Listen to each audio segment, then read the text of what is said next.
서울 김포국제공항은 여느 때와 다름없이 분주한 아침을 맞이하고 있었다. 금속과 유리로 이루어진 거대한 건축물 안에서 수많은 사람들의 희망과 긴장, 그리고 서두름이 뒤섞여 공기를 채웠다. 각자의 목적지를 향해 발걸음을 재촉하는 사람들 사이로 공항 출국 게이트 주변에는 보이지 않는 두 개의 세계가 명확히 존재했다. 한쪽은 푹신한 라운지 의자와 희미한 아로마 향이 감도는 퍼스트 클래스 전용 공간이었고, 다른 한쪽은 딱딱한 의자와 소란스러운 소음이 가득한 일반석 대기 구역이었다. 이 두 공간 사이에는 돈이나 신분이 아닌 지극히 인간적인 편견의 시선이 드리운 얇은 경계선이 놓여 있었다. 그날 아침 80대의 최혜진 여사는 스위스에서 열리는 세계 전통 음식 유산 컨퍼런스 기조 연설을 위해 공항에 도착했다. 그녀는 화려함과는 거리가 먼, 그러나 더없이 단정하고 깨끗한 모습이었다. 고풍스러운 멋이 깃든 짙은 감색 생활 한복을 입고 은발의 머리는 흐트러짐 없이 뒤로 쪽져 있었다. 얼굴에는 수많은 세월을 견뎌낸 깊은 주름들이 새겨져 있었으나 그 깊은 눈빛은 여전히 맑고 예리하여 평범한 노인에게서는 찾아볼 수 없는 강인한 기품을 발산하고 있었다. 그녀의 차분하고도 확신에 찬 영어 발음은 오랜 세월 타국에서 살아왔음을 짐작하게 했다. 여사는 짐이 많지 않았다. 오직 필수적인 물건들만 챙긴 낡은 가죽 핸드백을 조용히 들고 인파를 헤치며 퍼스트 클래스 탑승 수속 카운터로 향했다. 몇몇 사람들은 호기심 어린 시선으로 그녀를 바라보았다. 동양의 나이 든 여성이 수행원 하나 없이 가장 비싼 항공권을 들고 가는 모습이 그들에게는 다소 이질적으로 비쳤을 것이다. 카운터에는 20대 후반쯤으로 보이는 젊은 직원 황수아 아가 서 있었다. 완벽하게 차려입은 유니폼은 그녀에게 직업적인 자부심을 주었지만 동시에 세상의 모든 계층과 가치를 서열화하는 얄팍한 기준을 제공하는 듯했다. 최 여사가 카운터에 가까이 다가섰을 때 수아는 잠시 고개를 들었다가 다시 컴퓨터 화면으로 시선을 돌렸다. 여사가 정면에 섰을 때에야 수아는 마지못해 시선을 옮겨 여사를 위아래로 훑어보았다. 그리고는 차가운 표정으로 입을 열었다. 이 카운터는 퍼스트 클래스 승객 전용입니다. 최 여사는 부드러운 미소를 지으며 탑승권을 내밀었다. 네, 티켓은 여기 있어요. 황수아는 탑승권을 받아들었지만 곧바로 스캔하지 않았다. 대신 그녀는 노파를 의심스럽게 바라보았다. 80대의 동양인 할머니가 단독으로, 그것도 수많은 젊은 부호들이나 유명 인사들만이 이용하는 퍼스트 클래스에 탑승한다는 사실을 쉽게 납득할 수 없다는 표정이었다. 그녀의 내면에서는 이 티켓이 진짜일 리 없어, 혹은 누군가에게 대신 받은 것일 거야 라는 편견이 이미 결론을 내리고 있었다. 신분증을 제시해 주시겠습니까? 수아는 평소라면 필요치 않은 절차를 요구했다. 특히 퍼스트 클래스 고객에게는 거의 관례적으로 면제되는 절차였다. 최 여사는 이 사실을 알았으나 언쟁을 벌이고 싶지 않았다. 그녀는 침묵 속에서 여권을 꺼내 수에게 건넸다. 수아는 여권을 받아들고 페이지를 이리저리 넘겨보았다. 그리고 다시 여사를 수상쩍게 쳐다보며 중얼거렸다. 잠시만 기다려 주십시오. 수아는 옆 동료에게 무엇인가를 속삭였고 동료 역시 최 여사를 흘끗 쳐다보며 고개를 갸웃거렸다. 여사는 무표정한 얼굴로 침착하게 기다렸다. 주변에서 대기하던 다른 외국인 승객들이 상황을 눈치채고 웅성거리기 시작했다. 수아는 여권과 탑승권을 확인하는 척하며 시간을 끌다가 마침내 마이크에 대고 작은 목소리로 보안 요원을 호출했다. 최 여사는 수아의 모든 행동을 조용히 지켜보았다. 그녀의 얼굴에는 분노나 초조함 대신 덤덤함과 평온함만이 감돌고 있었다. 마치 이런 상황이 처음이 아니라는 듯, 혹은 이런 종류의 무례함에는 이미 단련되어 있다는 듯했다. 몇 분 후 제복을 입은 보안 요원이 카운터로 다가왔다. 수아와 짧은 대화를 나눈 그는 최 여사에게 걸어왔다. 고객님, 무슨 문제가 있으신가요? 여사는 변함없이 차분하게 대답했다. 아니요, 아무 문제 없습니다. 저는 그저 이 비행기에 탑승하고 싶을 뿐입니다. 제 탑승권은 여기 있습니다. 보안 요원은 그녀의 탑승권과 여권을 다시 한번 확인했다. 그리고는 곤혹스러운 표정을 지으며 말했다. 이 좌석은 퍼스트 클래스입니다. 혹시 예약을 실수하신 것은 아닌지 확인해 봐야 할 것 같습니다. 최 여사의 눈매가 순간 날카로워졌지만 이내 다시 차분해졌다. 그녀는 소란을 피우지 않기로 결정했다. 대신 조용히 핸드백에서 휴대폰을 꺼내 들었다. 잠시만 기다려 주십시오.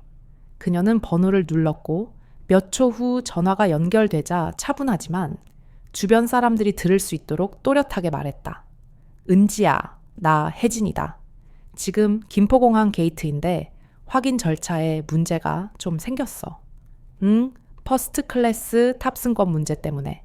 스위스에서 열리는 세계 전통 음식 유산 컨퍼런스 주최 측에 연락해서 내가 오늘의 기조 연설자라는 걸 다시 한번 확인해 주겠니? 그리고 서울시장 부인할에게도 다음 주 자선 행사 메뉴 변경 건은 내가 돌아가서 직접 상의 드리겠다고 전해줘. 그녀의 목소리는 조용했지만 그 한마디 한마디는 공항 카운터 주변의 공기를 얼어붙게 만들었다. 수아와 보안 요원은 여사의 통화 내용을 들으며 불안한 눈빛을 교환했고 그들은 그 자리에 굳어서 있었다. 그녀는 마지막 말을 덧붙였다. 고맙다. 연락 줘. 여기서 기다리고 있을게. 전화를 끊은 여사는 다시 황수아를 향해 부드럽게 미소 지었다. 탑승 시간이 다 되어 가는데 저를 좌석까지 안내해 주시겠어요? 황수아는 당황한 표정으로 컴퓨터 화면을 다시 확인했다. 그 순간 그녀의 헤드셋에서 무언가 다급한 목소리가 들려왔는지 수아의 얼굴이 급격히 창백하게 변했다. 불과 몇 분 후 말쑥한 정장 차림의 남자가 빠른 걸음으로 카운터에 다가왔다. 그의 명찰에는 터미널 관리자 유민준 3이라고 적혀 있었다. 유민준은 극도로 정중하게 물었다. 최혜진 여사님이십니까? 여사는 고개를 끄덕였다. 유민준은 고개를 깊이 숙였다. 죄송합니다. 오늘 이런 불편을 끼쳐드려 정말 면목이 없습니다. 전적으로 저희 직원들의 착오였습니다. 즉시 조치하겠습니다. 제가 직접 모시겠습니다. 유민준은 여사의 짐을 들려 했지만 여사는 웃으며 손사래를 쳤다. 괜찮아요. 제 짐은 제가 들 수 있습니다. 황수아는 새파랗게 질린 얼굴로 유민준을 바라보았고 유민준은 그녀에게 나중에 이야기하자는 무거운 시선을 보냈다. 최 여사는 유민준의 안내를 따라 특별 통로로 향했다. 그녀는 스쳐 지나가며 황수아를 다시 한번 바라보았다. 그 눈빛에는 분노가 아닌 어떤 종류의 깊은 이해와 조용한 교훈이 담겨 있었다.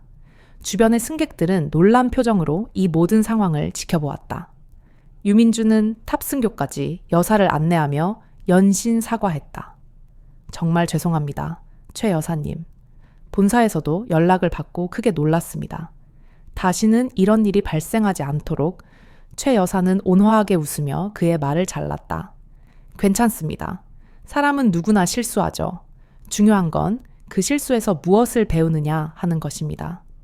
유민준은 그녀의 말에 깊은 감동을 받은 듯 한동안 말을 잇지 못하다가 고개를 숙여 인사했다. 감사합니다. 즐거운 여행 되십시오. 여사는 비행기에 탑승했다. 이미 상황을 전달받은 듯한 객실 승무원들은 그녀를 보자마자 극진한 태도로 맞이했다. 퍼스트 클래스 객실은 넓고 쾌적했다. 여사는 창가 자리에 앉아 조용히 창밖을 바라보았다.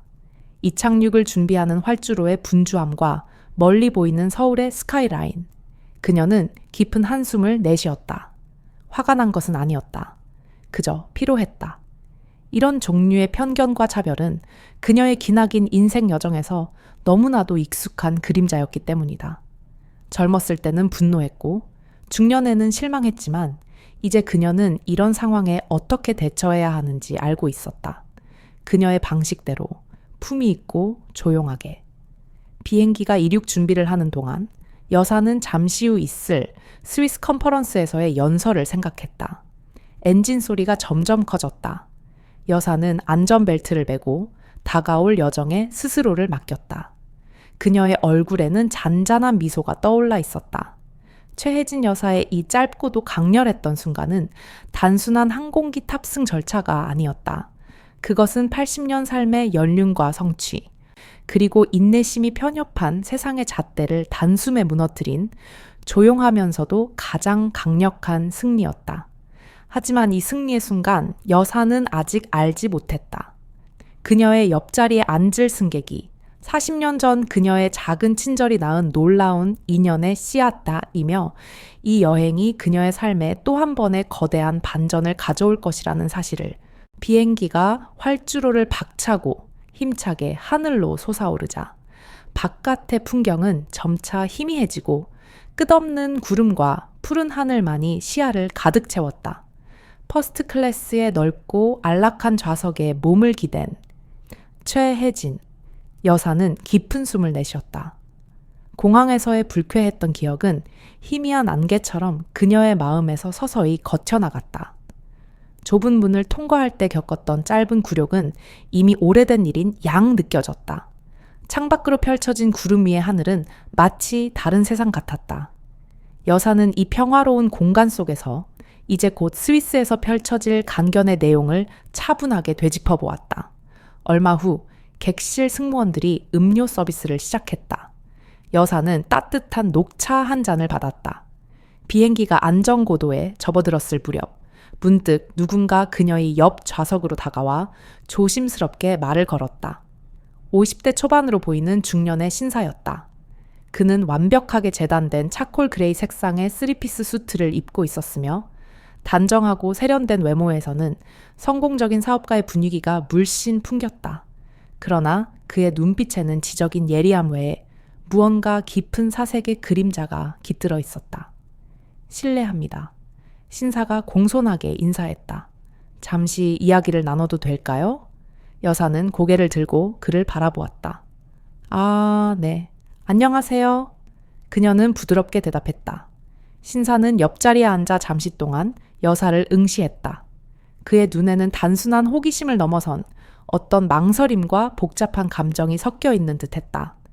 죄송하지만 제가 공항에서 일어났던 일을 전부 목격했습니다. 저는 그 젊은 직원의 태도에 깊은 불쾌감을 느꼈습니다. 하지만 여사님께서는 정말 놀라울 정도로 침착하게 대처하시더군요. 여사는 그를 향해 인자한 미소를 지었다. 오래 살다 보면 그런 상황에 익숙해집니다. 특히 저 같은 동양인이 타국을 드나들 때는 더 자주 겪는 일이니까요. 신사는 손을 내밀며 자신을 소개했다. 저는 한대현이라고 합니다. 만나 뵙게 되어 영광입니다.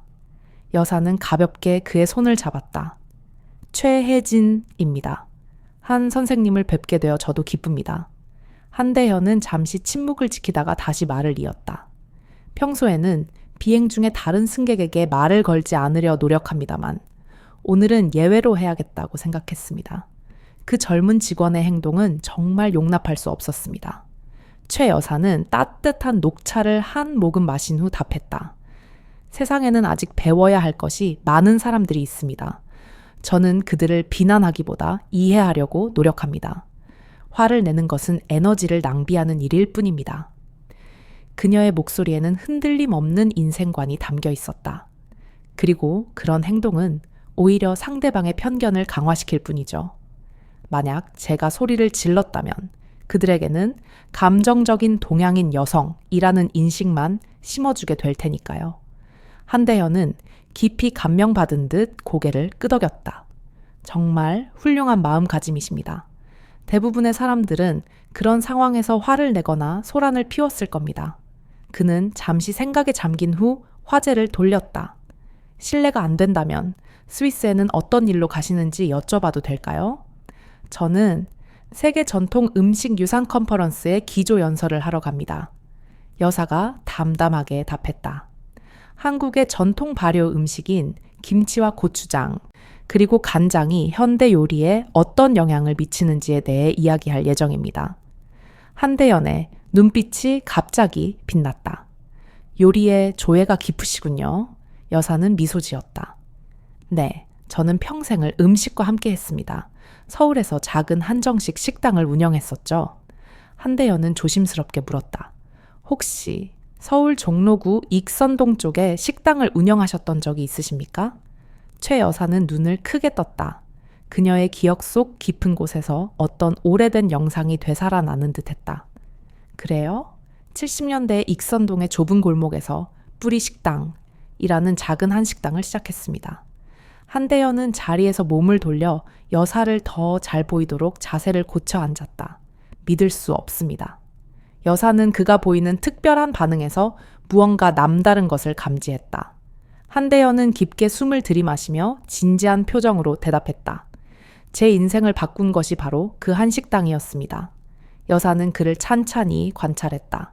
그의 얼굴 어딘가에서 어렴풋이 익숙한 느낌을 받았지만 정확히 누구인지 떠올릴 수는 없었다.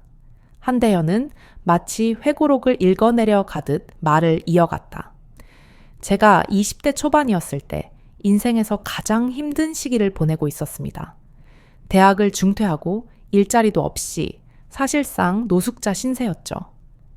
최 여사는 천천히 고개를 끄덕였다. 그러던 어느 날 추운 겨울밤에 익선동의 그 작은 한식당에 들어섰습니다. 돈은 거의 없었지만 너무나 배가 고팠습니다. 최 여사의 눈이 점점 커졌다. 오래된 기억들이 조각조각 맞추어지기 시작했다. 그곳의 주인 아주머니는 저에게 따뜻한 음식을 대접해 주셨습니다. 갈비탕이었는지 아니면 닭곰탕이었는지 기억이 가물가물합니다. 그리고 제가 돈이 없다는 것을 알면서도 괜찮다고 하시면서 식사 후에 설거지만 도와주면 된다고 하셨습니다. 잠깐만요. 최 여사가 말했다. 그녀의 목소리가 미세하게 떨렸다. 혹시 그 식당이 뿌리 식당이었습니까? 한대현은 감격한 표정으로 고개를 끄덕였다. 맞습니다. 그리고 그 친절했던 주인 아주머니가 바로 최 여사님, 당신이십니다. 최 여사의 마음속에 과거의 기억들이 홍수처럼 밀려들었다. 1970년대 중반, 경제적으로 힘들었던 시기, 그녀의 작은 식당을 찾아왔던 수많은 손님들 중에서도 유독 기억에 남는 한 젊은이가 있었다. 말수는 적었지만 눈빛이 형형했고 항상 배가 고팠던 청년. 혹시 당신이 우리 식당에서 설거지를 돕고 식당 뒤쪽 작은 방에서 몇 주를 지냈던 그 청년입니까? 한대현의 눈가에 눈물이 맺혔다. 네, 최 여사님, 제가 그 배고팠던 청년 한대현입니다. 두 사람 사이에는 잠시 동안 침묵이 흘렀다. 40년 이상의 세월을 넘어 재회한 그 순간 그들은 말없이 서로를 응시하며 미소 지었다. 최 여사의 눈시울에도 눈물이 그렁거렸다. 창밖으로 보이던 구름과 하늘의 풍경이 마치 시간이 과거로 되돌아가는 것처럼 천천히 변하기 시작했다. 그들의 대화는 이제 자연스럽게 과거의 기억으로 이어졌고 이야기는 최 여사가 젊은 시절 겪었던 파란만장한 세월 속으로 깊이 빨려 들어갔다. 그녀의 삶은 그저 한 식당을 운영했던 이야기가 아닌 한국의 현대사와 궤를 같이 하는 한 이민, 여성의 치열한 생존 기록이었다. 그리고 한대현은 그 기록의 가장 결정적인 순간에 그녀의 선의를 통해 기적처럼 구원받은 존재였다. 비행기는 이 모든 시간의 흐름을 싣고 여전히 고요히 하늘을 가로질러 날고 있었다. 한대현과의 짧은 재회는 최혜진 시대 여사를 수십 년 전 낯설고 고독했던 시절로 되돌려 놓았다. 그 시절의 기억은 낡았지만 생생한 사진첩처럼 그녀의 마음속에 펼쳐졌다. 이야기는 비행기가 이륙한 곳인 서울의 모습이 아닌 그녀가 20살 무렵 발을 디뎠던 뉴욕의 퀸즈 지역에서부터 시작된다. 한국전쟁 직후 혼란했던 고국을 떠나 미군 부대 통역관이었던 이모를 따라 건너간 미국은 혜진에게 꿈보다는 좌절과 공포를 먼저 안겨준 거대한 땅이었다. 퀸즈의 작은 아파트에서 혜진은 이모와 함께 새로운 삶을 시작했다. 집은 비좁았지만 고국에서 살던 피난민 막사보다는 훨씬 문명의 혜택을 누릴 수 있었다. 그러나 그녀를 기다리고 있던 가장 높은 벽은 바로 언어와 문화였다. 현지 학교에 입학한 혜진은 고립감을 견뎌야 했다. 선생이 하는 말을 이해할 수 없었고 또래 아이들이 자신을 신기한 눈으로 바라보거나 때로는 놀림의 대상으로 삼을 때마다 그녀는 홀로 눈물을 삼켰다. 아시아계 학생이 극히 드물었던 그 시절, 혜진은 매일매일 언어의 장벽 속에서 길을 잃는 기분이었다. 하지만 혜진은 포기하지 않았다. 그녀는 낮에는 학교를 다니고 방과 후에는 인근 중국 식당에서 설거지를 하며 작은 돈을 벌었다. 주말에는 이모가 한국 음식을 만들 때 옆에서 어깨너머로 배웠다. 이모는 혜진에게 늘 강조했다. 우리가 고국에서 가져온 것은 별로 없어도 우리 맛만은 잊어버리면 안 된다, 혜진아. 그게 내 뿌리니까. 이모가 가르쳐주는 레시피 하나하나는 단순한 요리법이 아니었다. 그것은 고향의 기억이었고 낯선 땅에서 자신의 정체성을 지켜내는 유일한 방법이었다. 간장과 된장으로 만드는 장맛의 배합 비율부터 계절에 맞는 김치 담그는 법까지 혜진은 어머니의 손맛을 그대로 흡수했다. 퀸즈의 작은 아파트에서 한국 음식 냄새가 피어오를 때면 그녀는 잠시나마 고국에 와 있는 듯한 착각에 빠졌고 그것이 낯선 땅에서의 고독과 공포를 이겨낼 수 있는 유일한 위안이 되었다. 시간이 흘러 혜진은 20대에 접어들었고 이모의 소개로 한인 커뮤니티 행사에서 이민석가이라는 청년을 만났다. 그는 혜진보다 몇 살 많은 이민자 출신으로 공학을 전공하는 성실한 청년이었다. 혜진은 민석의 따뜻한 마음과 성실함에 끌렸고 민석은 혜진의 강인함과 부드러움에 매료되었다. 그들은 6개월 만에 결혼했고 퀸즈의 작은 아파트에서 신혼 생활을 시작했다. 민석은 엔지니어로 취직했고 혜진은 인근 의류 공장에서 일했다. 생활은 고되었지만 희망으로 가득 차 있었다. 3년 후 그들에게 아들 준호가 태어났다. 민석은 갓난 아들을 품에 안고 말했다. 우리 아들은 미국에서 태어났지만 한국의 뿌리를 잊지 않도록 하자. 혜진은 행복했다. 준호의 탄생은 그들에게 더 없는 기쁨이었다. 혜진은 공장 일을 그만두고 집에서 아이를 돌보기 시작했다. 민석의 수입만으로는 빠듯했지만 그들은 만족하며 살았다. 그러나 그 행복은 오래가지 못했다. 남편 민석이 갑작스러운 병으로 쓰러졌다. 진단은 급성 백혈병이었다. 치료를 시작했지만 병세는 빠르게 악화되었다. 병상에 누운 민석은 괴로워하며 말했다. 혜진아, 미안하다. 너와 준호를 두고 혼자 가게 되어서. 혜진은 눈물을 참고 대답했다. 아니에요. 당신은 나을 거예요. 우린 함께 준호를 키울 거예요. 하지만 민석의 상태는 나아지지 않았고 3개월 후 그는 27세의 젊은 나이로 세상을 떠났다. 혜진은 24세의 젊은 나이에 2살짜리 아들을 홀로 키워야 하는 미국 땅의 미망인이 되었다. 남편의 장례 후 혜진은 깊은 슬픔에 잠겼다. 밤마다 아들을 안고 울면서 그녀 역시 조용히 눈물을 흘렸다. 하지만 그녀에게는 오래 슬퍼할 시간이 없었다. 당장 생계를 꾸려나가기 위해 다시 일을 시작해야 했기 때문이다. 그녀는 잠든 아들을 바라보며 맹세했다. 준호야, 엄마는 널 위해 강해질 거야. 혜진은 다시 의류 공장으로 돌아갔고 낮에는 이모가 준호를 돌봐주었다. 하지만 공장 일만으로는 준호에게 더 나은 미래를 제공할 수 없다는 것을 깨달았다. 그녀의 유일한 무기는 이모에게 배운 요리뿐이었다. 그렇게 5년이 흘렀다. 30세가 된 혜진은 중대한 결단을 내렸다. 지금까지 모아둔 돈으로 작은 한식당을 열기로 한 것이다. 이모는 걱정했다. 혜진아, 식당 일은 고되다. 혜진은 단호하게 말했다. 알아요.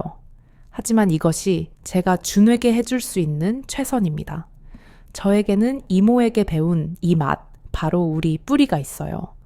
그녀는 뉴욕의 코리아타운이 아닌 이민자들이 모여 사는 퀸즈의 오래된 동네에 식당 자리를 얻었다. 그곳은 범죄율이 높고 경제적으로 어려운 시기를 겪고 있는 곳이었지만 임대료가 저렴했고 다양한 인종의 사람들이 섞여 사는 곳이었다. 그녀는 가게 이름을 뿌리 식당이라고 지었다. 한국의 맛을 통해 고향의 정체성을 지키겠다는 다짐이 담긴 이름이었다. 뿌리 식당을 연 초기 몇 달 동안 손님은 거의 없었다. 혜진은 낙심했지만 포기하지 않았다. 그녀는 식당 밖에 작은 테이블을 내놓고 지나가는 사람들에게 따뜻한 국밥이나 깍두기 같은 한국의 대표 음식을 작은 접시에 담아 무료로 나누어 주었다. 이것은 김치라고 합니다. 한국의 전통 발효식품인데 건강에 아주 좋아요. 혜진은 서툰 영어로나마 최선을 다해 설명했다. 그러자 서서히 변화가 시작되었다. 처음에는 교민들이 고향의 맛을 그리워하며 찾아왔고 곧이어 다른 인종의 손님들도 늘어나기 시작했다. 특히 혜진이 직접 담근 김치와 된장찌개는 미국인들 사이에서도 인기를 끌었다. 그녀는 어머니와 이모에게 배운 레시피를 기본으로 하되 현지인의 입맛에 맞게 양념의 당도를 조절하거나 구하기 쉬운 재료로 대체하는 등 작은 변화를 주었다. 하지만 그녀는 언제나 한식의 본질을 지키려 노력했다. 식당 운영은 결코 쉽지 않았다. 새벽같이 시장에 가서 신선한 식재료를 사고 온종일 요리를 하며 밤늦도록 손님을 맞았다. 그 모든 시간 동안 7살이 된 아들 준호는 식당 안쪽의 작은 방에서 숙제를 하거나 놀고 있었다. 엄마, 나도 도와줄게요. 고맙다, 준호야. 하지만 준호는 공부에 집중해야지.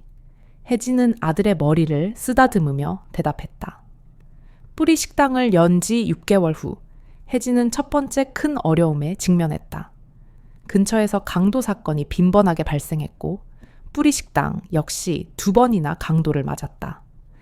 다행히 큰 피해는 없었지만 혜진은 불안감에 시달렸다. 그러나 그때 뜻밖의 도움이 찾아왔다. 인근 지역 경찰관들이 점심 식사를 위해 식당을 자주 방문하기 시작한 것이다. 그들은 혜진의 정갈한 음식에 반했고 자연스럽게 식당 주변의 치안이 좋아졌다. 시간이 흐를수록 뿌리 식당은 퀸즈 지역의 작은 명소가 되었다. 한인 커뮤니티의 중심지이자 다양한 인종의 사람들이 모이는 사랑방 같은 곳이었다. 혜진은 손님 한 명 한 명을 가족처럼 대했고 그들의 이름과 좋아하는 메뉴를 외웠다. 그녀는 고난 속에서도 희망을 잃지 않았다. 그녀의 작은 바람목 다음 뿌리 식당은 단순히 생계를 위한 사업이 아니었다.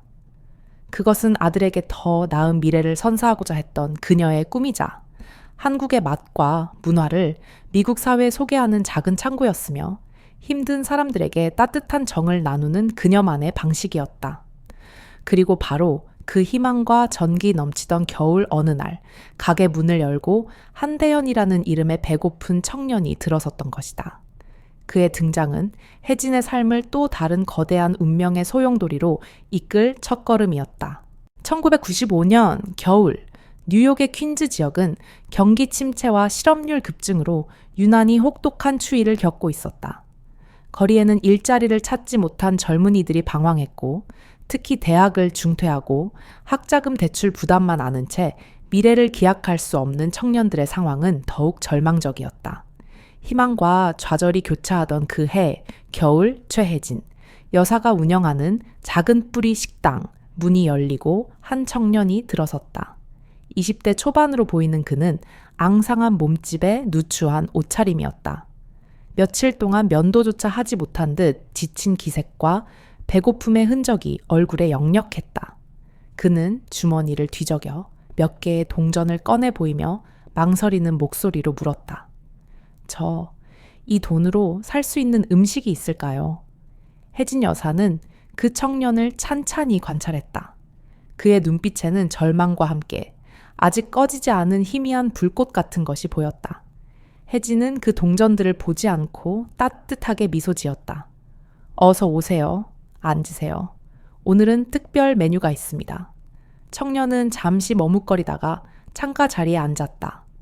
혜진은 주방으로 들어가 따뜻한 미역국과 갓 지은 밥, 그리고 몇 가지 정갈한 반찬을 정성껏 준비했다. 그리고 이 모든 것을 보기 좋게 담아 청년의 테이블에 가져다 놓았다. 자, 천천히 드세요. 청년의 눈이 커졌다. 그는 자신의 동전들을 다시 내밀었다. 이것으로는 부족할 텐데요. 혜진은 손을 내저으며 미소 지었다. 돈은 괜찮습니다. 대신 식사 후에 설거지 좀 도와주시겠어요? 그것으로 충분합니다. 부족하면 언제든지 더 달라고 하세요. 청년은 멍한 표정으로 혜진 여사를 바라보았다. 혜진은 다시 한번 웃으며 말했다. 저는 한국 사람입니다. 그리고 이것은 정이라는 것입니다. 어려운 사람을 돕는 한국인의 마음이죠. 그러니 걱정 말고 편안하게 드세요. 그 말을 들은 청년은 그제야 감사함이 가득한 표정을 지으며 음식에 집중했다. 그는 난생 처음 한국 음식을 접했지만 첫 술을 입에 넣는 순간 그의 표정은 놀라움으로 바뀌었다. 이게 뭡니까? 정말 맛있어요. 그가 감탄했다. 미역국과 돌솥 비빔밥이라고 합니다. 한국의 전통 음식이죠. 혜진이 대답했다. 청년은 허겁지겁 식사를 하면서도 때때로 감사의 시선을 보냈다. 혜진은 그가 먹는 모습을 보며 만족스러운 미소를 지었다. 식사를 마친 후 청년은 약속대로 설거지를 도왔다. 이름이 뭐예요? 혜진이 물었다. 한대현입니다. 그가 대답했다. 저는 최혜진입니다. 언제든 환영합니다. 내일도 오세요. 설거지를 도와주면 식사를 무료로 제공하겠습니다. 혜진이 제안했다. 그렇게 한대현은 매일 자원부리, 식당을 찾게 되었다. 설거지뿐만 아니라 청소, 테이블 정리, 심지어 간단한 수리까지 도왔다. 혜진은 서서히 그의 이야기를 알게 되었다. 고아로 자란 대현은 대학생이었지만 학비를 감당하지 못해 중퇴했고 일자리를 찾지 못해 거의 노숙자 신세가 되었다는 것을 알게 되었다. 어느 날 밤 식당 문을 닫은 후 혜진은 대현에게 물었다. 요즘 많이 피곤해 보이는데 어디서 잠을 자는 거니? 대현은 잠시 머뭇거리다가 최근에는 지하철역에서 지내고 있다고 답했다. 혜진의 마음이 아팠다. 그녀는 잠시 생각한 후 결단을 내렸다. 우리 식당 뒤편에 작은 창고 같은 방이 있어요. 거기서 지내는 게 어떻겠니? 대현의 눈에 눈물이 가득 고였다. 정말 괜찮으시겠어요? 물론이지. 이것이 정이니까. 대신 대현이 너도 나에게 받은 것을 다른 사람들에게 나눠주렴. 그날부터 대현은 뿌리 식당 뒤편의 작은 방에서 지내게 되었다. 혜진의 아들 준호도 대현을 잘 따랐다. 대현은 준호에게 영어를 가르쳐 주었고 준호는 대현에게 한국어를 가르쳐 주었다. 혜진은 대현에게 요리하는 법을 가르치기 시작했고 대현은 혜진의 영어 실력 향상을 도왔다. 그들은 식당이 한가한 오후 시간에 종종 대화를 나누었다. 혜진 이모, 저는 항공 서비스에 관심이 많아요. 어느 날 대현이 말했다. 항공 서비스? 혜진이 물었다. 네. 비행기에 타는 승객들의 경험을 개선하는 일입니다. 기내식, 좌석, 서비스, 모든 면에서요. 대현은 열정적으로 자신의 아이디어를 설명했다. 더욱 편안한 좌석, 더 맛있는 기내식, 승객 개개인을 위한 맞춤형 서비스 등 그는 그 이야기를 하는 동안 눈을 빛냈다. 정말 멋진 아이디어구나. 혜진이 말했다. 그런데 왜 그 일을 시작하지 못하는 거니? 돈이 없으니까요. 투자자를 찾아야 하는데 누가 대학 중퇴생의 아이디어에 투자하겠어요? 대현이 괴로운 듯 답했다. 혜진은 잠시 생각에 잠겼다. 그리고 며칠 후 그녀는 식당에 특별한 손님을 초대했다. 김용호는 그녀의 초기 단골 중 한 명으로 현재는 성공한 금융인이었다. 용호 씨, 이쪽은 한대현입니다. 제가 이야기했던 그 청년이에요. 혜진이 소개했다. 김용호는 대현과 악수했다. 혜진 씨가 자네 이야기를 많이 했더군. 자네 아이디어가 궁금하네. 그렇게 세 사람은 저녁 식사를 함께 했고 대현은 자신의 항공 서비스 개선 아이디어를 열정적으로 설명했다. 김용호는 주에 깊게 경청했고 때로는 날카로운 질문을 던졌지만 대현은 자신감 있게 대답했다. 식사를 마친 후 김용호는 대현에게 명함을 건넸다. 다음 주에 내 사무실로 와주게. 사업 계획을 좀 더 구체적으로 논의해 봅시다. 대현은 믿을 수 없다는 표정으로 혜진을 바라보았다. 혜진은 미소로 답했다. 그 후 몇 주 뒤 김용호는 대현의 항공 서비스 컨설팅 아이디어에 상당한 금액을 투자하기로 결정했다. 그것은 작은 금액이었지만 대현에게는 인생을 바꿀 기회였다. 혜진 이모, 어떻게 감사를 표해야 할지 모르겠습니다. 대현은 감격에 찬 목소리로 말했다. 감사할 필요는 없다, 대현아. 나는 그저 네 가능성을 보았을 뿐이다. 혜진이 대답했다. 그리고 이것만은 꼭 기억해라, 대현아. 네가 받은 이 정앗을 반드시 다른 사람들에게도 나눠주렴. 대현은 혜진의 이 말을 가슴 깊이 새겼다. 그것은 단순한 조언이 아니라 그의 사업 철학이 되었다. 대현의 사업은 서서히 성장했고 그는 작은 항공 서비스 컨설팅 회사를 설립하여 몇몇 지역 항공사와 계약을 맺었다. 그는 여전히 자주 간뿌리 식당을 찾아 혜진에게 사업 진행 상황을 보고했다. 2년 후 대현의 회사는 안정적인 성장을 이루었고 그는 마침내 자신의 아파트를 구할 수 있었다. 그는 감사한 마음을 담아 혜진에게 봉투를 건넸다. 혜진 이모, 이건 제가 빌린 돈과 이자입니다. 혜진은 봉투를 열어보지도 않고 대현에게 돌려주었다. 빌려준 것이 아니다, 대현아. 하지만 이모, 저는 정말 감사의 마음을 표현하고 싶습니다. 혜진은 미소 지으며 말했다. 그렇다면 약속해라. 그 돈으로 다른 어려운 사람들을 돕겠다고. 누군가가 내 도움이 필요할 때 이 순간을 기억해다오. 대현은 눈물을 글썽이며 고개를 끄덕였다. 약속하겠습니다. 절대 잊지 않겠습니다. 그것이 대현과 혜진의 마지막 깊은 대화였다. 대현의 사업은 계속 성장했고 그는 점점 더 바빠졌다. 그는 가끔 뿌리 식당을 찾았지만 이전처럼 오랫동안 머물지는 못했다. 결국 그의 회사는 다른 도시로도 확장되었고 대현은 퀸즈를 떠나게 되었다. 혜진은 가끔 대현의 소식을 들었다. 그의 회사가 대형 항공사와 계약을 맺었다는 소식, 국제적으로 확장하고 있다는 소식. 그녀는 언제나 그의 성공을 진심으로 기뻐했다. 그녀의 작은 인단 다스정이 세상으로 뻗어나가는 커다란 다스찬 뿌리 가스가 되었다는 사실에 감사하며 40여 년의 세월을 뛰어넘어 하늘을 나는 비행기 안에서 재회한 최혜진 여사와 한대현의 사이에는 깊은 침묵이 흘렀다. 그 침묵은 어색함이 아닌 벅찬 감격과 놀라움, 그리고 운명의 무게를 담고 있었다. 최 여사는 눈물을 글썽이며 미소 지었고 한대현 역시 감정을 주체하지 못하는 듯 잠시 고개를 숙였다. 창밖으로는 햇살이 구름 사이로 쏟아져 들어왔고 마치 그들의 드라마틱한 재회를 축복하는 듯 했다. 최 여사는 먼저 조용히 침묵을 깼다. 대현아, 아니 이제 한 선생님이라고 불러야겠지. 정말 놀랍구나. 네가 이렇게 훌륭하게 자라다니. 내가 알던 그 배고팠던 청년이 이렇게 멋진 신사가 될 줄이야. 그녀의 목소리에는 자랑스러움이 가득했다. 한대현은 눈물을 닦으며 미소 지었다. 이모님, 저를 이렇게 만든 건 오직 이모님의 정 덕분입니다. 이모님은 저에게 생명과 희망을 주셨어요. 뿌리 식당에서의 그 몇 주가 없었다면 오늘의 한대현은 존재할 수 없었을 겁니다. 두 사람은 지난 40여 년간 각자의 길에서 겪었던 굴곡진 세월을 간단히 나누었다.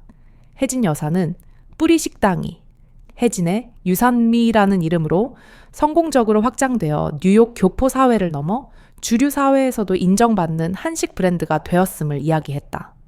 대현은 그녀의 성공에 진심으로 기뻐했다.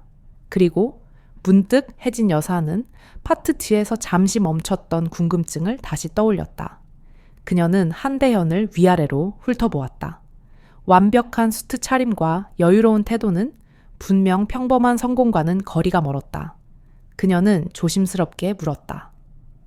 대현아, 아까 내가 너의 직업에 대해 물었을 때 네가 제대로 대답하지 않았지 않니? 혹시 지금 어떤 일을 하고 있는 거니? 한대현은 잠시 망설이는 듯 하더니 이내 정중하고 단호한 어조로 대답했다. 그의 목소리에는 그가 살아온 세월만큼의 무게와 권위가 실려 있었다. 이모님, 저는 현재 국제항공연합의 최고 경영자로 일하고 있습니다. 최혜진 여사의 입이 놀라움으로 살짝 벌어졌다. 뭐라고? 항공연합의 CEO라고? 오마이 갓. 그녀는 감격에 찬 목소리로 감탄했다. 배고팠던 청년이 이렇게 거대한 성공을 거두다니 정말 자랑스럽다, 대현아. 한대현의 얼굴에는 진심 어린 감사의 미소가 번졌다. 그는 주변을 잠시 둘러보더니 목소리를 낮춰 말했다. 사실 오늘 제가 이 비행기에 탑승한 것은 단순한 우연이 아닙니다. 최 여사는 의아한 표정으로 그를 바라보았다. 그게 무슨 뜻이니? 저는 미스터리 쇼퍼 프로그램의 일환으로 이 비행기에 탑승했습니다. 저희 국제항공연합에서는 서비스 품질을 직접 점검하기 위해 고위 간부들이 정기적으로 신분을 숨기고 일반 승객으로 비행기를 이용합니다. 여사의 눈이 크게 뜨였다. 그렇다면 공항에서 일어났던 일도? 한대현은 고개를 끄덕였다. 네, 이모님. 저는 모든 것을 보고 있었습니다. 사실 이모님께서 전화 통화를 하실 때 저는 이미 상황을 해결하기 위해 내부적으로 움직이고 있었습니다. 하지만 이모님께서 그 모든 무례함에 대해 분노 대신 품위와 침착함으로 대응하시는 것을 보고 오히려 제가 나서지 않는 편이 이모님의 의도를 존중하는 길이라고 판단했습니다. 그는 목소리에 힘을 주어 말했다. 하지만 그 젊은 직원 황수아의 행동과 터미널 관리 시스템의 미숙함은 모두 기록되었습니다. 특히 이모님 같은 문화적 대사를 향한 편견과 차별적인 태도는 절대 용납될 수 없습니다. 적절한 조치가 취해질 것입니다. 최 여사는 깊은 한숨을 내쉬었다. 그런 조치까지 꼭 필요할까? 그저 젊은 직원들이 세상 물정에 어두웠던 것뿐일 텐데. 그녀의 눈에는 여전히 황수아에 대한 연민이 서려 있었다. 남에게 해를 끼치기 싫어하는 그녀의 본성이었다. 한대현은 진지한 표정으로 답했다. 이모님의 너그러운 마음은 여전하시군요. 하지만 이모님, 그런 행동은 단순한 실수가 아닙니다. 그것은 시스템적인 차별이며 저희 회사의 가치관과 완전히 배치되는 행위입니다. 만약 제가 그 상황을 무마했다면 저 역시 이모님께 받은 새참 정과 가르침을 저버리는 것이 됩니다. 뿌리를 잊은 경영은 오래가지 못합니다. 저는 이모님께서 가르쳐 주신 대로 공정함과 사람에 대한 존중을 제 사업의 가장 중요한 뿌리로 삼았습니다. 편견을 심는 것은 쉬워도 그것을 뿌리 뽑는 데는 단호함이 필요합니다. 그의 말은 논리적이었지만 그 밑바닥에는 과거의 은혜를 갚겠다는 굳건한 의지가 깔려 있었다. 최 여사는 잠시 침묵하다가 고개를 끄덕였다. 그녀는 한대현이 얼마나 깊이 자신의 가르침을 마음에 새기고 실천했는지 깨달았다. 바로 그때 객실 승무원이 음료 카트를 밀고 다가왔다. 한대현은 미소 지으며 말했다. 저희는 레드 와인 2잔 부탁합니다. 그는 최 여사에게 눈짓하며 와인을 권했다. 여사는 웃으며 답했다. 괜찮아요. 저는 홍차로 충분합니다. 승무원이 한대현에게 와인을 건네고 떠난 후 두 사람의 대화는 계속 이어졌다. 한대현은 와인 잔을 들어 올리며 말했다. 이모님의 건강과 저희의 이 놀라운 재회를 위하여 최 여사는 홍차 잔을 들어 그의 와인 잔에 가볍게 부딪혔다. 대현아, 너와 이야기하다 보니 시간이 가는 줄 모르겠구나. 여사가 창밖을 바라보며 말했다. 한대현이 시계를 확인했다. 벌써 3시간이 넘었습니다. 이륙 직후부터 계속 이야기했군요. 40년 이상의 세월을 넘어 재회한 두 사람은 음식과 인생 그리고 정의 가치에 대해 이야기하며 시간을 보냈다. 비행기는 스위스를 향해 고요히 날고 있었다. 이 놀라운 재회는 단순한 과거 회상이 아니었다. 그것은 한대현이 곧 그녀에게 던질 또 다른 운명적인 제안을 위한 섬세한 서막에 불과했다. 비행기가 스위스 취리히 공항에 고요히 착륙했을 때 최혜진, 여사의 마음은 평화로움으로 가득 차 있었다. 그녀는 한대현과의 운명적인 재회에 대한 감격과 더불어 앞으로 펼쳐질 세계 무대에 대한 기대감에 휩싸여 있었다. 공항 게이트 앞에는 세계 전통 음식 유산 컨퍼런스 관계자들이 이미 여사를 기다리고 있었고 그녀는 더 이상 신분 확인을 위한 불필요한 절차를 거치지 않았다. 모든 것이 매끄럽고 정중하게 진행되었다. 다음 날 스위스 제네바의 장엄한 컨퍼런스 홀에서 세계 전통 음식 유산 컨퍼런스가 시작되었다. 전 세계에서 500명이 넘는 요리사, 식품 전문가, 문화학자, 정부 관계자들이 모였다. 컨퍼런스의 주제는 전통 요리의 보존과 현대적 계승이었고 최 여사는 첫날의 기조 연설자로 나섰다. 평생 주방에서 일해온 그녀에게 수많은 청중 앞에서 연설하는 것은 익숙지 않은 일이었지만 그녀의 눈빛은 확신으로 빛났다. 안녕하세요. 저는 덤 최혜진입니다. 저는 요리사이고 이민자였으며 누군가의 어머니이자 할머니입니다. 그녀는 자신의 이야기부터 연설을 시작했다. 전쟁 후 10대 후반의 나이에 미국으로 건너간 이야기, 낯선 땅에서 언어와 문화의 벽에 부딪혔던 이야기, 그리고 오직 음식, 즉 진뿌리 간을 통해 자신의 정체성을 지키고 타인과 소통해왔던 경험을 공유했다. 저에게 한국 음식을 만드는 것은 단순히 생계를 위한 수단이 아니었습니다. 그것은 고향과의 연결이었고 저의 존재 이유를 지켜나가는 방식이었습니다. 그녀는 한국의 발효 문화, 특히 김치와 장이 현대 건강식과 융합될 수 있는 놀라운 가능성에 대해 열정적으로 설명했다. 45분간의 연설은 청중에게 깊은 감동을 주었다. 그녀는 다음과 같은 말로 연설을 마무리했다. 음식이 있다면 우리는 국경과 언어의 장벽을 넘어 서로를 이해할 수 있습니다. 여러분 모두가 자기 나라 음식 문화유산을 소중히 여기고 다음 세대에 전달하는 역할을 해주시기를 바랍니다. 감사합니다. 청중은 일제히 기립하여 우레와 같은 박수를 보냈다. 그녀의 진솔한 메시지가 많은 이들의 가슴을 움직인 것이었다. 컨퍼런스가 끝난 후 최 여사는 특별 시연을 진행했다. 그녀는 직접 담근 장을 가져와 전통 발효식품을 시연했다. 그녀의 시식 테이블 앞에는 긴 줄이 늘어섰고 세계 각국의 셰프들과 식품 전문가들은 한국 전통 발효식품의 깊은 맛에 감탄했다. 한 프랑스 유명 셰프는 이 깊은 감칠맛은 놀랍습니다. 이것이 바로 발효의 마법이군요. 라고 극찬했다. 최 여사는 겸손하게 미소 지으며 질문에 답하고 요리 철학을 설명했다.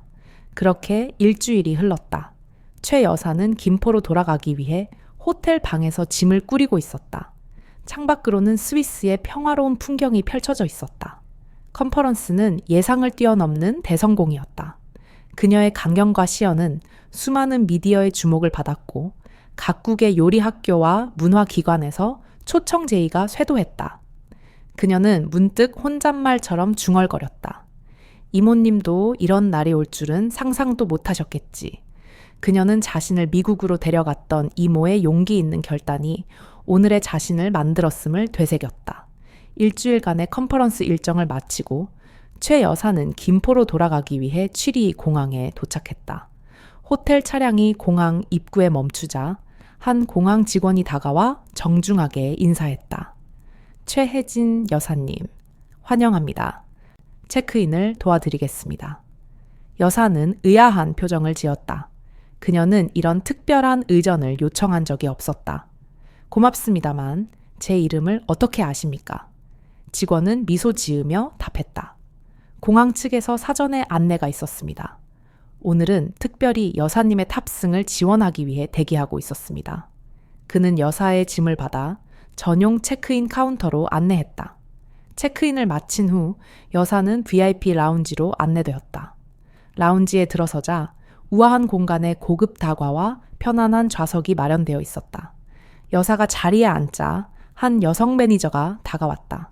그녀는 정중한 태도로 고개를 숙였다. 매니저, 최혜진 여사님, 제 이름은 클라라 듀퐁입니다. 저희 고객 서비스 담당 매니저입니다. 김포공항에서 있어서는 안 될 일에 대해 진심으로 사과드립니다. 여사는 놀라움을 감추지 못했다. 김포에서 있었던 일을 어떻게 아십니까? 클라라는 조심스럽게 대답했다. 한대현, 저희 연합의 CEO로부터 직접 연락을 받았습니다. 그 사건 이후 저희는 즉각적인 조치를 취했습니다. 해당 직원 황수아는 해고되었고 모든 직원이 재교육을 받고 있습니다. 해고요? 최 여사는 걱정스러운 듯 물었다. 그렇게까지 할 필요는 없지 않습니까? 클라라는 고개를 저었다. 그 직원의 행동은 저희 항공연합의 핵심 가치와 완전히 상충되었습니다. 하지만 안심하십시오. 그녀는 퇴직금을 지급받았고 재교육 프로그램에 참여할 기회도 제공받았습니다. 최 여사는 안도의 한숨을 내쉬었다. 그녀는 누구의 생계도 위협하고 싶지 않았다. 이 모든 의정과 신속한 조치는 한대연의 깊은 감사와 책임감에서 비롯된 것임을 그녀는 짐작할 수 있었다. 1시간 후 탑승 시간이 되자 여사는 다른 VIP 승객들보다 먼저 안내되었다. 그녀가 퍼스트 클래스 객실에 들어서자 승무원들이 정중하게 인사했다. 그녀가 자리에 앉은 지 몇 분 후 한대연이 밝은 미소를 지으며 나타났다. 이모님, 평안하셨습니까? 한대연이 인사했다. 대연아, 또 같은 비행기구나. 최 여사는 기뻐했다. 한대연은 미소 지으며 고개를 끄덕였다. 네, 사실 제가 같은 비행기를 예약했습니다. 이모님을 다시 김포까지 직접 모셔다 드리고 싶었습니다. 덕분에 공항에서 최고의 의전을 받았습니다. 고맙다. 한대연은 이내 진지한 표정을 지었다. 김포에서 있었던 일은 결코 되풀이되어서는 안 될 일이었습니다. 이는 저희의 책임이며 다시는 이런 일이 일어나지 않도록 대책을 강구했습니다. 비행기가 이륙하여 안정된 후 한대현은 최 여사에게 몸을 가까이 하며 말했다. 이모님, 사실 오늘 이모님께 제안 드릴 것이 있습니다. 어떤 제안인데? 최 여사는 흥미를 보였다. 저희 연합에서는 기내식 혁신 프로젝트를 시작하려 합니다. 현재 기내식은 맛이 없고 건강에도 좋지 않으며 환경 폐기물도 많이 발생시켜 비판의 대상이 되고 있습니다. 최 여사는 고개를 끄덕였다. 이모님의 한식에 관한 전문성과 건강한 발효식품에 대한 지식으로 이 기내식 혁신을 이뤄내고 싶습니다. 이모님께서 저희의 특별 고문으로 참여해 주신다면 정말 영광이겠습니다. 최 여사는 잠시 생각에 잠겼다. 고령의 나이에 다시 새로운 도전을 시작한다는 것은 쉬운 결정이 아니었다. 하지만 그녀의 눈빛에는 이내 결심의 빛이 서렸다. 좋다. 기내에서도 사람들이 집에서 먹는 것처럼 편안하고 건강한 식사를 할 수 있다면 좋겠구나. 한대연의 얼굴에 기쁨이 퍼졌다. 정말 감사합니다. 여사는 미소 지었다. 두 사람은 그 후로도 기내식 아이디어에 대해 계속 의견을 나누었다. 그들은 잠시 창밖의 구름을 바라보았다. 그들은 각기 다른 길을 걸어왔지만 이제 다시 만나 더 큰 꿈을 함께 실현하게 되었다. 그것은 이민자 소녀였던 혜진과 노숙자 청년이었던 대현이 맺었던 안정이라는 뿌리가 만들어낸 아름다운 순환이었다. 단 최혜진 여사는 한대현의 제안을 받아들이기로 결정한 후 마음속에 솟아나는 새로운 에너지와 열정을 느꼈다. 고령의 나이였지만 그녀의 요리 철학과 뿌리, 정신을 전 세계 수많은 항공 승객들에게 전달할 수 있는 이 기회는 평생 음식과 사람에게 헌신해온 그녀에게 가장 의미 있는 도전이었다. 한대현은 기쁨을 감추지 못했고 두 사람은 남은 비행시간 동안 기내식 혁신에 대한 구체적인 아이디어를 나누기 시작했다. 이모님, 저희는 단지 건강한 한식을 메뉴에 추가하는 것을 넘어 비행기 안에서도 집밥처럼 느껴지는 편안함과 정갈함을 구현하고 싶습니다. 장거리 비행의 피로 속에서도 소화가 잘 되고 속이 편안한 발효를 기반으로 한 식단이 필요합니다. 한대현이 열정적으로 말했다. 여사는 고개를 끄덕였다. 맞다. 비행기 안에서 먹는 음식이라 하여 본질을 잃어서는 안 돼. 나는 김치와 장아찌 같은 발효 음식의 깊은 맛과 더불어 한국의 밥상에 깃든 정감과 균형의 미학을 전파하고 싶다. 단순히 배를 채우는 것이 아니라 마음을 채우고 다음 여정을 준비하게 해주는 음식이어야 한다. 그들은 한식의 오방색을 활용한 플레이팅부터 환경 폐기물을 줄이는 포장 방식, 그리고 한국 전통 그릇의 질감을 살린 용기 디자인까지 폭넓은 아이디어를 교환했다. 그들의 대화는 마치 이민자 소녀의 꿈과 노숙자 청년의 성공이 만나 하나의 거대한 예술 작품을 빚어내는 듯했다. 수많은 구름과 시간을 가로질러 비행기는 마침내 서울 김포국제공항에 부드럽게 착륙했다. 창밖으로 익숙한 서울의 풍경이 보이자 최 여사의 마음은 비로소 평온해졌다. 일주일 전 그녀는 이 공항에서 불쾌한 차별을 경험했지만 지금 그녀의 마음에는 그런 감정의 잔재는 남아있지 않았다. 스위스에서의 성공적인 간경과 한대현과의 재회가 그녀에게 새로운 활력을 불어넣었다. 드디어 도착했군요. 한대현이 기지개를 켜며 말했다. 서울, 정말 그리운 도시입니다. 여사는 미소 지었다. 그래, 아무리 여행을 다녀도 집이 최고란다. 비행기가 게이트에 멈추고 승객들이 하나둘 일어나기 시작했다. 출구로 나가자 공항 직원 몇 명이 정중하게 그들을 맞이했다. 최혜진 여사님, 귀국을 환영합니다. 댁까지 모셔다 드리겠습니다. 여사는 한대현을 바라보았고 그는 어깨를 으쓱해 보였다. 직원들은 그들을 일반적인 입국 절차를 거치지 않고 VIP 통로로 안내했다. 신속하게 입국 수속을 마친 후 그들은 공항 메인 터미널로 이동했다. 공항을 빠져나가는 길, 최 여사는 잠시 걸음을 멈추고 익선동 방향을 바라보았다. 저 멀리 그녀의 첫 식당, 뿌리 식당이 있던 곳. 그녀의 마음속에서 과거의 장면들이 파노라마처럼 빠르게 스쳐 지나갔다. 2차 세계대전 후 피폐해진 고국을 떠나 낯선 미국 땅에 첫 발을 디뎠던 소녀 혜진의 모습. 언어도 통하지 않던 학교에서 눈물 흘리며 공부했던 시간과 남편 민석과 함께 시작했던 소박한 꿈. 그리고 민석의 죽음 후 홀로 아들 준호를 키우며 뿌리 식당을 운영했던 고난의 시간들. 배고픈 청년 한대현에게 음식과 잠자리를 제공했던 날. 강도를 맞았을 때 도와주었던 동네 경찰관들.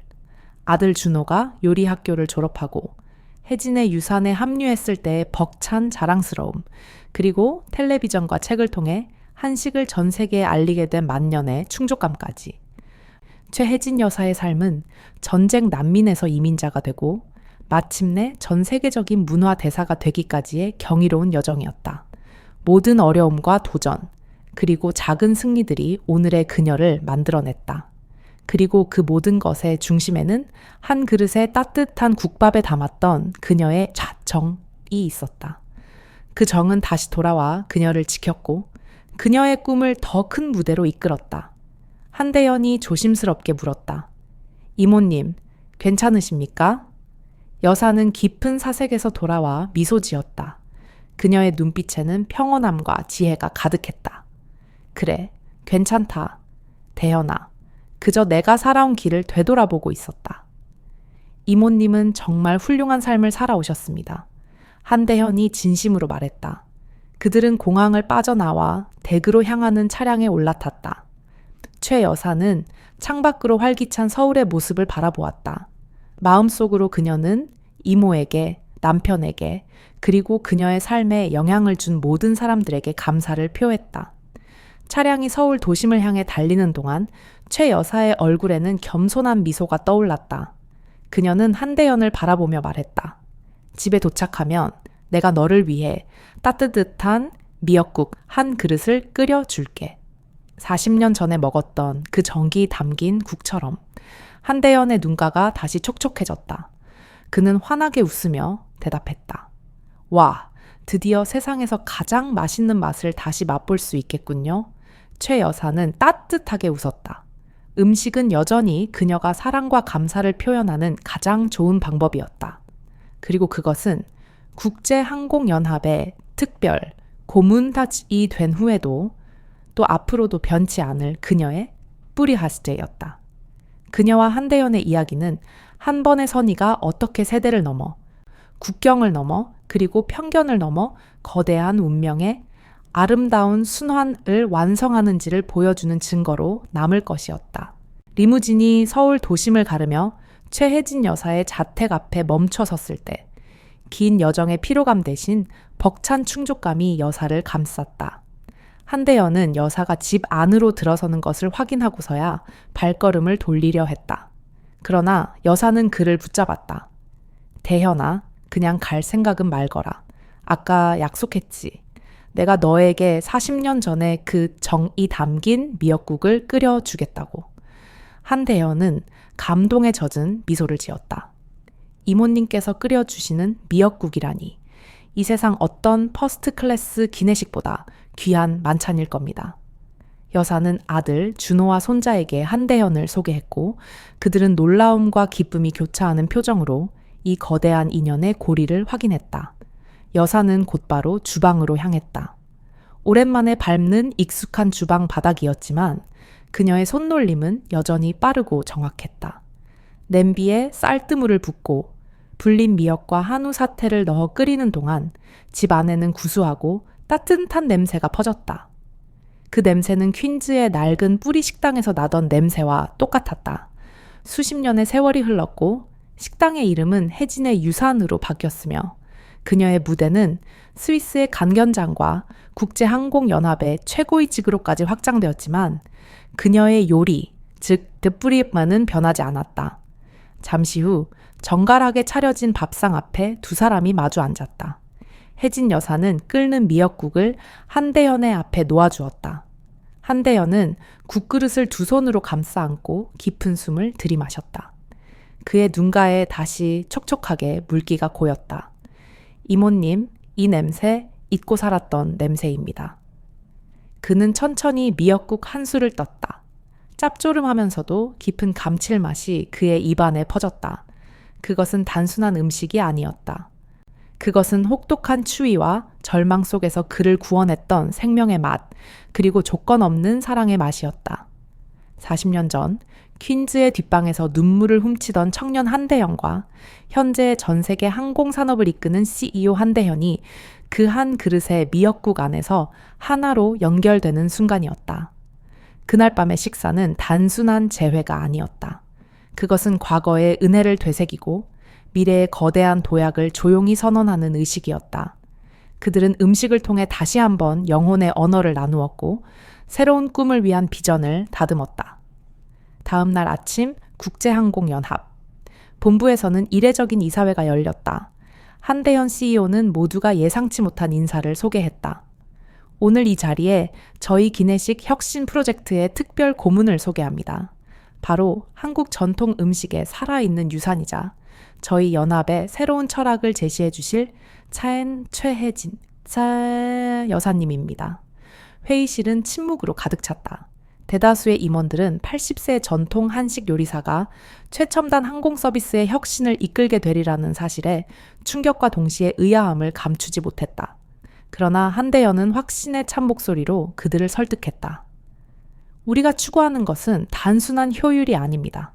그것은 인간에 대한 존중입니다. 최 여사님은 가장 밑바닥부터 시작해 이룬 성공의 뿌리를 가지고 계십니다. 그녀의 음식 철학인 암리 정가인과 덤부리만 하지 않는 기내식을 딱딱한 상품이 아닌 승객의 건강과 마음을 보듬는 서비스로 승화시킬 것입니다. 저희는 이제부터 하늘 위에 뿌리라는 새로운 비전을 실현할 것입니다. 최혜진 여사는 단상에 올라섰다. 복잡한 경영 용어 대신 그녀는 김치와 된장의 발효 과정을 설명하듯 차분하고 낮은 목소리로 말했다. 음식은 시간을 담는 그릇입니다. 저희는 그 그릇에 빠른 속도로 날아가는 비행기 안에서도 고국에 대한 그리움과 어머니의 따뜻함을 담아내려 합니다. 그녀의 연설은 딱딱했던 회의실 분위기를 단숨에 압도했고 임원들은 그녀의 진정성에 고개를 끄덕였다. 이후 몇 달 동안 최 여사와 한대현은 KSI의 기내식 프로젝트를 완전히 뒤바꾸었다. 그녀는 뿌리와 정의 철학을 항공 서비스 전반에 걸쳐 심었다. 기내식은 발효 음식을 기반으로 소화가 잘 되도록 변경되었고 승객의 컨디션을 고려한 맞춤형 식단이 도입되었다. 딱딱하고 차가웠던 기내 서비스 지침에는 사람을 대하는 따뜻한 도정의 원칙이 추가되었다. 이것은 단순한 메뉴 변경이 아니었다. 그것은 항공연합의 문화와 가치관 자체를 바꾸는 혁명이었다. 한대현의 성공은 이미 거대했지만 최혜진 여사의 모짜 정미 더해지자 그 성공은 단순한 부를 넘어 문화적 유산으로 승화되었다. 40년 전 퀸즈의 낡은 식당에서 시작된 단 한 그릇의 국밥이 이제 전 세계 수많은 노선과 승객들의 삶에 닿는 거대한 순환을 만들었다. 노숙자 청년에게 베푼 작은 선의가 수십 년 후 권력과 자본으로 되돌아와 깸 편견이라는 세상의 벽을 허물고 다시튼 사랑과 공정이라는 새로운 기준을 하늘 위에 세운 것이다.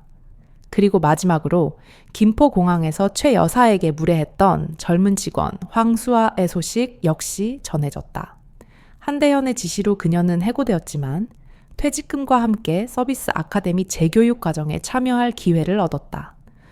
그녀는 그 과정에서 자신의 편견과 오만함이 얼마나 어리석었는지 깨달았고 새로운 직장에서는 최 여사가 보여주었던 품위와 정중함을 배우고자 노력했다. 최혜진 여사의 정은 자신을 모욕했던 사람에게까지 다하, 그마저도 용서와 성장의 기회로 만들었던 것이다. 이것이 바로 최혜진 여사와 한대현 CEO가 함께 완성한 이야기의 진정한 의미였다. 음식으로 시작된 인연이 세월을 넘어 뿌리가 깊은 정이 어떻게 가장 높은 곳에서 세상을 이롭게 할 수 있는지를 보여주었다. 최혜진 여사가 국제항공연합의 특별고문직을 수락한 후 그녀의 삶은 조용했던 만년에서 가장 역동적인 도전의 시기로 접어들었다. 그러나 새로운 비전의 실현은 순탄치 않았다. 혜진의 유산의 맛과 철학을 전 세계 수천 개의 비행기 좌석에 옮겨 담는 일은 퀸즈의 작은 식당을 운영하는 것과는 비교할 수 없는 거대한 난관이었다. 가장 먼저 닥친 벽은 기업 문화의 경직성이었다. KAS의 식품 공급망 전문가들과 비용 분석가들은 여사의 아이디어를 비효율적이라고 평가했다. 그들은 전통 장류와 발효식품을 대량 생산하고 전 세계 공항의 케이터링 시설로 운송하는 복잡한 과정과 신선한 지역 농산물만을 고집하는 여사의 원칙이 항공산업의 표준화된 운영 방식과 맞지 않는다고 주장했다. 한 서양식 교육을 받은 젊은 셰프는 냉소적인 태도로 말했다. 80년대의 고집이 21세기 항공 서비스에 적용될 수 없습니다. 효율성이 생명입니다. 이러한 회의론과 냉소주의에 맞서 혜진 여사는 복잡한 보고서나 경영 전략 대신 자신의 반뿌리 핫진 음식으로 답했다. 그녀는 K회사 임원들과 공급망 관계자들을 초청하여 특별 시식회를 열었다. 메뉴는 단순했다. 40년 전 한대현에게 대접했던 것처럼 정성이 가득 담긴 곰탕, 묵은지 김치찌개, 그리고 계절 나물 반찬이었다. 임원들은 난생 처음 접하는 깊은 맛에 충격을 받았다. 서류상의 비용과 효율성을 따지던 냉정한 분석가들조차 그 음식이 주는 위로와 편안함 앞에서는 무장해제되었다. 곰탕의 진한 국물을 마시며 한 임원은 눈을 감았다. 이것은 음식이 아닙니다. 이것은 위안입니다. 혜진 여사는 조용히 그들에게 설명했다. 장거리 비행은 몸에 큰 부담을 줍니다. 소화가 잘 안 되고 속이 불편해집니다. 저희 한국의 발효 음식은 장 건강에 탁월하며 면역력을 높여줍니다. 중요한 것은 비싼 식재료가 아니라 손님을 생각하는 마음, 즉 암정이 담긴 조리법입니다. 이 정이 담긴 음식이 딱딱하고 외로운 비행기 안에서 승객의 가장 깊은 곳을 보듬어 줄 수 있습니다. 이것이 바로 우리가 하늘 위에 심어야 할 정의 뿌리입니다. 한대현 CEO는 이 과정에서 여사의 가장 굳건한 방패막이가 되어 주었다. 여사의 비전이 기업의 관료주의에 의해 희석될 위기에 처할 때마다 한대현은 자신의 권한을 사용하여 그녀를 보호했다. 그는 잊지 않았다. 과거 혜진 여사가 자신에게 조건 없는 음정들 베풀었듯 이제 자신이 그 정당을 보호하고 확장해야 할 차례임을 알았다. 그는 혜진 여사의 성공적인 간견을 담은 영상을 임원들에게 상영하고 기내식 혁신이 단순한 메뉴 변화가 아닌 K에이사의 브랜드 철학을 혁신할 수 있는 유일한 기회임을 강조했다. 최 여사님의 철학을 흔들지 마십시오. 그것이 저희가 잃어버렸던 뿌리입니다. 마침내 수많은 난관 끝에 새로운 기내식 하늘 위의 뿌리 프로젝트가 런칭되었다. 혁신의 핵심은 발효와 균형이었다. 기내식에는 가공식품과 인스턴트 재료의 사용을 최소화하고 모든 메뉴에 소량의 발효 음식, 미니 김치, 장아찌, 전통 된장을 이용한 소스를 포함시켜 승객의 장 건강을 돕도록 설계되었다. 또한 플라스틱 폐기물을 줄이기 위해 환경 친화적인 소재의 식기와 포장재를 도입했다. 여사의 철학에 따라 기내식 준비 과정에서 정성과 배려를 최우선 가치로 두는 새로운 내부 교육 프로그램도 실행되었다. 새로운 기내식은 KAS의 가장 긴 노선인 서울 런던 노선에 처음 도입되었다. 그리고 그 반응은 폭발적이었다. 처음에는 호기심으로 접근했던 승객들은 이전에 경험하지 못했던 편안함과 만족감을 느꼈다. 세계적인 항공 리뷰 사이트와 미디어들은 KAS의 변화를 대서특필했다. KAS의 기내식은 단순한 음식이 아닌 치유의 밥상이다. 장거리 비행의 고통이 끝났다. 한국의 전통 발효 음식으로 승객의 컨디션을 회복시키다니 이는 항공 서비스의 새로운 혁명이다. 이것은 기술 혁신이 아니라 인간에 대한 존중, 혁신이다. 승객들은 특히 정이 담긴 듯한 세심한 서비스와 맛에 감동했다. 딱딱한 샌드위치나 인스턴트 파스타 대신 뜨끈한 곰탕이나 나물 비빔밥을 먹으며 그들은 마치 어머니의 품처럼 따뜻한 위로를 느꼈다. 혜진의 유산의 손맛이 하늘 위 3만 피트 상공까지 이어진 것이었다. 최혜진 여사의 명성은 다시 한번 전 세계로 퍼져나갔다. 그녀는 더 이상 한식의 대사에 머무르지 않았다. 그녀는 음식 철학을 통해 기업의 냉정한 논리를 바꾸고 산업 전체의 서비스 기준을 끌어올린 혁신가였다. 그녀의 이야기는 하나의 긍정적인 파동이 되어 수많은 사람들에게 선한 영향력을 끼쳤다. 40년 전 퀸즈의 뒷골목에서 배고픈 청년에게 베푼 작은 정가의 씨앗이 이제 전 세계를 비행하는 거대한 항공연합의 가장 중요한 뿌리가 된 것이다. 한대현은 이모님에게 받은 은혜를 전 세계 승객들에게 나누어 줌으로써 그가 이모님께 했던 약속을 완벽하게 지켜내고 있었다. 그들의 이야기는 영원히 이어질 좀 아름다운 순환의 표본 찰리였다. 다정 최혜진 여사와 한대현 CEO의 협업은 단순한 컨설팅 관계를 넘어 국제항공연합 전체의 기업 철학을 근본적으로 뒤바꾸어 놓는 혁명이 되었다. 하늘 위의 뿌리 프로젝트가 전 노선에 걸쳐 완전히 정착하자 승객들의 반응은 열광적이었다. 항공산업에서 기내식에 대한 불만이 사라지고 오히려 칭찬이 쏟아지는 것은 유례없는 일이었다. KS는 인간적인 배려가 담긴 서비스의 상징이 되었고 이는 곧바로 재정적인 성공으로 이어졌다. 최 여사가 주창한 정의 가치는 가장 냉정해야 할 기업 경영에서 가장 강력한 경쟁력이 되었다. 최 여사는 80대의 나이에도 불구하고 열정적으로 활동했다. 그녀는 전 세계를 돌며 KAC의 케이터링 시설을 점검했고 음식 재료를 다루는 사람들에게 단순히 레시피를 가르치는 것을 넘어 뿌리 식당에서 몸소 실천했던 손님을 향한 정성타과 존중의 자세를 교육했다. 그녀의 지도 아래 기내식을 만드는 셰프들과 승무원들은 자신들이 단지 음식을 제공하는 사람이 아니라 고독한 여행자들에게 따뜻한 위로를 전달하는 문화적 대사임을 깨달았다. 한대현은 최 여사의 곁을 굳건히 지켰다. 그는 이모님의 비전이 기업의 속도와 효율성에 의해 침해당하지 않도록 모든 관료적인 장애물을 제거하는 방패 역할을 자처했다. 대현의 성공은 이제 단순히 그의 사업적 수완 때문만이 아니라 그의 윤리적 경영, 즉 정의 기반된 경영 철학에서 비롯된 것임이 세상에 알려졌다. 그는 가장 영향력 있는 CEO 중 한 명으로 인정받았지만 그의 삶은 여전히 소박했고 그의 마음은 늘 40년 전 혜진 여사가 베풀었던 한 그릇의 미역국에 머물러 있었다. 두 사람의 관계는 영원히 상업적인 거래를 넘어섰다.